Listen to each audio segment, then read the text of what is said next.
اعوذ باللہ من الشیطان الرجیم بسم اللہ الرحمن الرحیم وَإِنَّ مِنْكُمْ لَمَن لَّيُبَطِّئَنَّ فَإِنْ أَصَابَتْكُم مُّصِیبَةٌ قَالَ قَدْ أَنْعَمَ اللَّهُ عَلَيَّ إِذْ لَمْ أَكُن مَّعَهُمْ شَهِيدًا وَلَئِنْ أَصَابَكُمْ فَضْلٌ مِّنَ اللَّهِ لَيَقُولُنَّ كَأَن لَّمْ تَكُن بَيْنَكُمْ وَبَيْنَهُ مَوَدَّةٌ یا لیتنی کنت معہم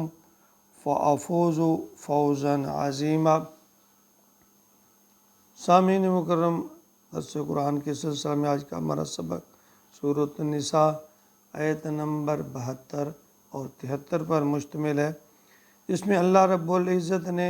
منافقین کا پھر ایک بار تذکرہ فرمایا جو حیل و بہانوں سے دیدہ دانستہ جہاد میں نکلنے کے لیے سستی دکھاتے ہیں، یعنی وہ بظاہر تو مسلمان ہیں لیکن وہ منافق ہیں۔ ان کا تذکرہ، ان کی دو حالتوں کا اللہ رب العزت نے یہاں تذکرہ فرمایا۔ وَإِنَّ مِنْكُمْ، اور تم میں سے کچھ لوگ، لَمَن لَّيُبَطِّئَنَّ، جو ایسے ہیں کہ وہ سستی کرتے ہیں، دیر لگاتے ہیں نکلنے میں، یعنی حکم جہاد کا آ گیا، بس وسیلے بہانے ہیں کہ میں فلاں کام کر لوں، فلاں وقت چلوں گا، تیاری کر لوں، یہ کر لوں، وہ کر لوں، میری وہ مجبوری ہے، یہ مجبوری ہے۔ بس وہ اصل میں یہ چاہتے ہیں کہ جنگ کا کوئی فیصلہ ہو جائے تو ہمیں کسی نہ کسی بہانے بس ایسے نکلتے نکلتے فیصلہ ہم تک پہنچ جائے، ہم سرخرو بھی ہو جائیں، یعنی وہ اپنے آپ کو سرخرو بھی کرنا چاہتے ہیں اور جنگ کے لیے لے تو لال بزدلی بھی دکھا رہے ہیں۔ فَإِنْ أَصَابَتْكُم مُّصِیبَةٌ، اور پھر موقع مال کے طور پر جو دیکھتے ہیں، پھر اگر تمہیں کوئی مصیبت پہنچتی ہے، یعنی اس دوران وہ تیاری بہانے ہیلے بہانے کرتے ہیں، اور اس بہانے اگر وہ دیکھتے ہیں کہ جنگ میں نکلنے والے جو مسلمان ہیں انہیں کوئی مصیبت نے آ گھیرا ہے، کوئی تکلیف آ گئی ہے، کوئی زند پہنچ رہا ہے، تو وقتی طور پر انہیں کوئی یعنی پسپائی کا کوئی اس طرح کا ماحول ہے، تو پھر وہ کہتے ہیں قال قد انعم اللہ، تو وہ کہیں گے کہ مجھ پر تو اللہ نے انعام کیا ہے، اذ لم اکم معہم شہیدا، کہ میں ان کے ساتھ شریک نہیں ہوا، ان کے ساتھ نہیں ملا۔ یعنی وہ کہتے ہیں جب مسلمانوں کو مشکلات مصیبت کا سامنا کرنا پڑتا ہے، کہتے ہیں دیکھا کیسا اچھا ہوا، ہم نہیں گئے، ہم اس مصیبت کا شکار نہیں ہوئے، اللہ نے ہمیں روک لیا، اللہ کا فضل ہو گیا، ہم پیچھے رہ گئے، ہماری جان بچ گئی، ہمارے لیے یہ بس فلاں جو مجبوری ہے ہمارے لیے رحمت بن گئی۔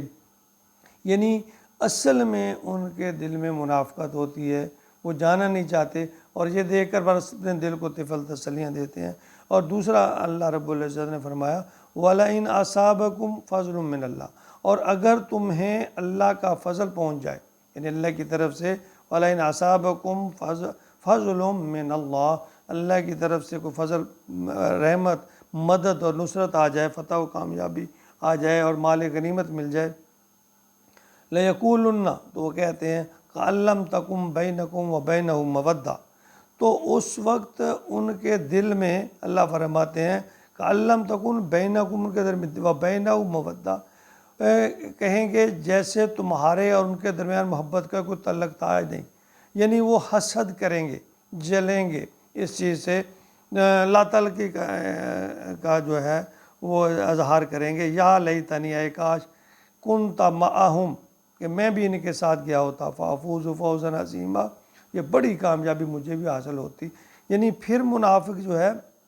دل ہی دل میں، ویسے بظاہر وہ زبان سے نہیں اقرار کریں گے، دل ہی دل میں یہ اپنے ہاتھ کاٹتے، پچھتاتے کہ اے کاش ہم بھی اگر ان کے ساتھ چلے جاتے، ہمیں بھی مال غنیمت مل جاتا۔ یعنی اللہ فرماتے ہیں کہ ان کا دوہرا رخ ہے، موقع مال کی تاڑ میں ہے، دیکھ رہے ہیں کہ آیا حالات کیا ہیں، اور ان حالات میں اگر تو مسلمانوں کو وقتی طور پر کوئی مصیبت یا گزان پہنچتا ہے، کوئی ہزیمت اٹھانی پڑتی ہے، تو پھر کہتے دیکھا ہم نے کہا تھا نہ کرو، ہم تو ہمارا تو بھلا ہو گیا، ہم تو ایسے اللہ نے ہمیں بچا لیا، یعنی وہ اس طرح کی طفل تسلیاں اپنے آپ کو دیتے۔ لیکن جب وہ دیکھتے کہ اللہ تعالیٰ کی فضل ہوتا، فتح ہو جاتی، مال غنیمت مل جاتا، تو پھر اپنے ہاتھوں کو کاٹ کر کھاتے کہ کاش ہم بھی ان کے ساتھ ہوتے، یہ مال غنیمت ہمارے حصے میں بھی آ جاتا۔ اللہ فرماتے ہیں یہ لوگ منافق ہیں، بظاہر یہ اپنے آپ کو مسلمان ظاہر کر رہے ہیں، اور جتنا نقصان منافق نے اسلام کو پہنچایا ہے اتنا کافر نے بھی نہیں پہنچایا۔ اللہ تعالیٰ ہمیں منافقت سے بچائے، یہ بہت ہی بری، اور اللہ تعالیٰ نے منافقوں کے لیے دوزخ کا سب سے نچلا طبقہ جو ہے اللہ تعالیٰ فرماتے ہیں اس میں ڈالا جائے گا، اور سخت سزا ہے منافق یعنی دل سے کچھ ہے اور زبان سے کچھ ہے۔ دل سے زبان سے تو وہ اپنے آپ کو مومن اور مسلمان کہلاتا ہے، مسلمانوں کی صفوں میں بڑھ چڑھ کر حصہ لیتا ہے، لیکن دل ہی دل میں وہ اسلام سے نفرت رکھتا ہے، کدورت رکھتا ہے، اس کے دل میں خبث ہے، بغض ہے۔ اللہ رب العزت ہمیں صدق کے دل سے صحیح ایمان کی حالت میں زندہ رکھے، منافقت سے بچائے، اور اللہ ایمان کی موت نصیب فرمائے، آمین یا رب العالمین۔